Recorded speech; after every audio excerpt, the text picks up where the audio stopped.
Madagascar. Voilà la carte. Madagascar est très intéressant. Ce qui m'énerve souvent, c'est quand on montre la carte de l'Afrique, on ne montre presque jamais Madagascar et Sao Tomé et Principe. Chose qui est complètement incohérent. Quand vous présentez vos membres de famille, vous ne cachez pas certains, n'est-ce pas, sous prétexte qu'ils sont courts de taille ou autres, n'est-ce pas? C'est absurde. La France vient de restituer le reste humain au Madagascar. Choquant, bouleversant, ce n'est jamais l'Afrique qui restitue des histoires venant d'ailleurs, c'est toujours l'Europe qui rend des histoires à hauteur des crânes, des trucs bizarres comme ça. C'est complètement incohérent.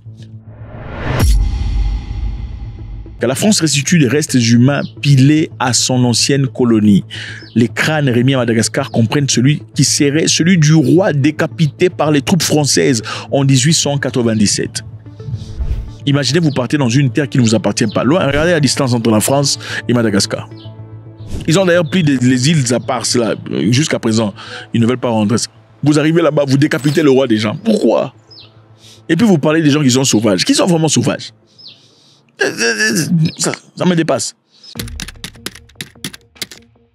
Le crâne serait celui du roi malgache Toera, décapité en août 1897.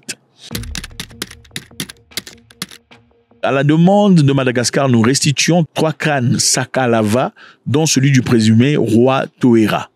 Voilà ce qu'elle a posté sur X. À la demande de Madagascar, nous restituons. Pourquoi vous n'avez pas restitué depuis tout ce temps?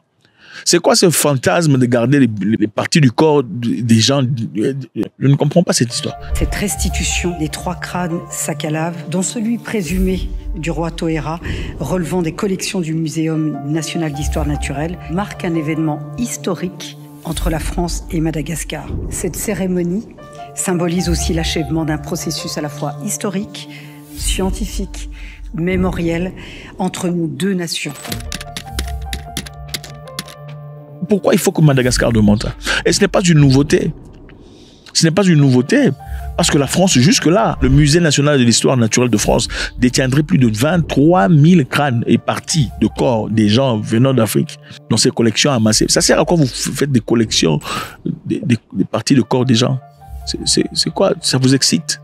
Il y a une excitation. Vous venez là la nuit avec du savon. Ou comment? C'est une maladie mentale. C'est pas possible. Vous voyez les pays qu'on ne cite pas. Imaginez-vous les gens du pays qu'on cite. En Allemagne aussi, il y a des têtes des héros. Les héros sont des gens qui ont été massacrés en Namibie. Le premier génocide, ils ont massacré les gens en Namibie pour les forcer leur machin histoire. Parce qu'ils ont refusé de tempérer. Ils ont des crânes des héros chez eux dans leur musée. Imaginez si on avait dans leur musée des crânes des gens du pays qu'on ne cite pas. Est-ce que ce serait acceptable? Non, imaginez seulement, même 2 crânes. Ça nous dit tout sur comment est-ce qu'on vous considère, ce qu'on pense de vous vraiment. Okay? Il n'y a aucun respect pour l'homme noir. Aucun respect. Il faut, à la demande de Madagascar, pourquoi vous n'avez pas remis ça en guise de humanisme?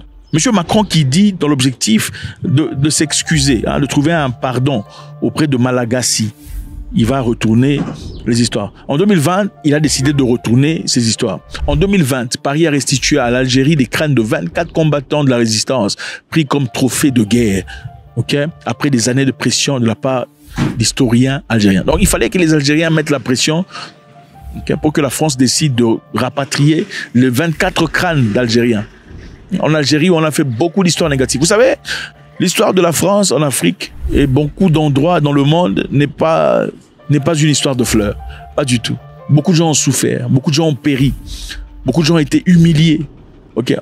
En Algérie, les femmes ont été prises de force à plusieurs reprises. Et celles qui refusaient étaient exécutées en Algérie. Ah oui, en Algérie même, après la Deuxième Guerre mondiale, la France a effectué des tests après avoir massacré des Berbères. Après avoir massacré des centaines de milliers de Berbères, qu'est-ce qu'ils ont fait?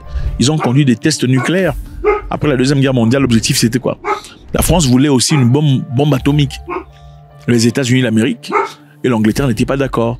Ils ne pensaient pas qu'il était essentiel que la France obtienne sa propre bombe atomique. Parce que eux voulaient pourvoir la défense pour la France. Okay? Ils voulaient donner la défense nécessaire pour les Français. Ils voulaient protéger les Français. En cas de difficulté, on va vous protéger. Mais la France ne voulait pas. Avec le général de Gaulle, ils ont fait tout ce qu'ils voulaient. Ils ont trouvé des ingénieurs, des scientifiques. Il y a un monsieur du pays qu'on ne cite pas aussi, qui était parmi ces gens-là. Ils sont partis conduire des tests. Ils ont conduit des tests où? C'était pas en France, en territoire français, c'était en Algérie qu'ils ont conduit des tests de bombes atomiques. Ah oui, dans le pays des gens, c'est là-bas qu'ils ont bombardé pour voir comment cette histoire fonctionne. Des tests souterrains, des tests machin histoire. Et en fin de compte, l'Algérie a demandé la liste d'endroits où ils ont conduit ces tests. Comme ça, ils vont avoir un map, c'est-à-dire une carte pour éviter ces endroits. La France n'a pas donné cette liste. Parce que vous savez comment ça se passe avec la bombe atomique. Hiroshima, Nagasaki a fait beaucoup de dégâts au Japon. Jusqu'à aujourd'hui, des Japonais font des enfants avec 3 pieds, 4 jambes, 5 têtes. C'est à cause d'Hiroshima et Nagasaki. L'Algérie a demandé, donnez-nous la carte de là où vous avez effectué cet événement. La France a refusé. Aujourd'hui, il y a un balance entre France et Algérie. Les gens disent que non, vous racontez des histoires contre la France, des discours anti-français. Ce n'est pas des discours anti-français. L'histoire même est anti-française. C'est dans l'histoire que la France a fait en Afrique. Et Macron a raison de dire qu'il faut s'excuser. Il faut chercher un moyen de se faire pardonner. Parce que lui-même, je pense, après avoir raconté son histoire récemment, où il demande aux Africains d'être reconnaissants. Nous avions une relation sécuritaire. Elle était de deux natures, en vérité. Il y a une partie, c'était notre engagement contre le terrorisme, depuis 2013. On avait raison. Je crois qu'on a oublié de nous dire merci. C'est pas grave, ça viendra avec le temps. L'ingratitude, je suis bien placé pour le savoir, c'est une maladie non transmissible à l'homme. Les Africains doivent être, l'Afrique doit être reconnaissant de ce que... je sais pas. Il y a eu certains présidents africains qui ont réagi disant mais c'est la France qui doit être reconnaissante. Parce que si l'Afrique n'était pas présente, la France serait toujours une colonie allemande, peut-être aujourd'hui en 2025. Avec tous les Africains qui sont partis combattre au nom de la France. Les colonies françaises en Afrique. Les tirailleurs sénégalais qui en fin de compte ont été déçus. Au lieu de recevoir leur pitance, ils ont été massacrés. Comment vous pouvez garder le crâne de quelqu'un pendant 200 ans? C'est une maladie mentale, ce n'est pas possible. Pourquoi? Et à la demande de Madagascar, pourquoi vous attendiez que Madagascar vous rende ces crânes? C'est quoi ces sentiments bizarres là? C'est l'érection, c'est quoi que vous avez quand vous regardez ces histoires? Faites-moi savoir ce que vous en pensez, c'est toujours avec beaucoup de plaisir. Respect à Madagascar et aussi les îles éparses. Il faut les rendre, ces îles-là appartiennent à Madagascar. L'appartenance des îles éparses est une question d'identité nationale. Je demande solennellement et officiellement à Monsieur le Président de trouver une solution pour la gestion ou la restitution des îles éparses à Madagascar. Pourquoi c'est quoi cette histoire? Regardez la France, où se trouve la France. Comment ces îles ici peuvent vous appartenir? Et on parle de justice. Quelle justice? Mais on veut attaquer l'Ukraine, la Russie en Ukraine, disant la Russie est en train de faire des choses. Mais les îles éparses aussi, vous faites les mêmes histoires.